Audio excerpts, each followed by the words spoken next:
Friends, మనం front పార్ట్కి dots వేసుకుంటాం కదా, అవి ఎలా వేసుకోవాలో క్లియర్గా చెప్తాను. వీడియో నచ్చినట్టయితే లైక్ చేయండి. ఇప్పుడు వచ్చేసి మనకి ఫ్రంట్ పార్ట్కి మెయిన్ డాట్ ఉంటుంది కదా, ఆ మెయిన్ డాట్ అనేది షోల్డర్కి తిన్నగా అంటే స్ట్రైట్గా ఉండాలి. చూడండి, ఈ విధంగా షోల్డర్కి స్ట్రైట్గా ఉంటే మనకి ఫ్రంట్ పార్ట్ అనేది చాలా నీట్గా కుదురుతుంది. పెట్టుకొని ఒక 2.5 వరకు పెట్టేసుకొని మనం డాట్ క్రాస్గా వేసుకుంటే మనకి మెయిన్ డాట్ అనేది వస్తుంది. అలాగే మన ఉక్సు పట్టి కాజా పట్టి కలి సైడ్ డాట్ కూడా చూడండి, నేను చూపిస్తున్నాను. ఇలా దీనికి ఒక 1 ఇంచ్ గ్యాప్తో ఇలా పెట్టేసుకొని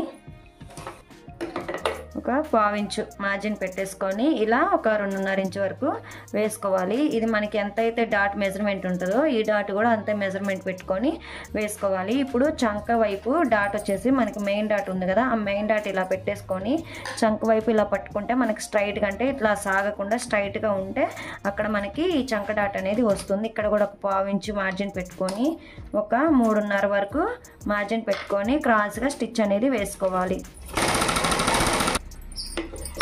చూసారు కదా, మనకి డాట్స్ అనేవి రెడీ అయిపోయాయి. ఇప్పుడు చూపిస్తాను చూడండి, మనకి ఎంతో చక్కగా వస్తాయి డాట్.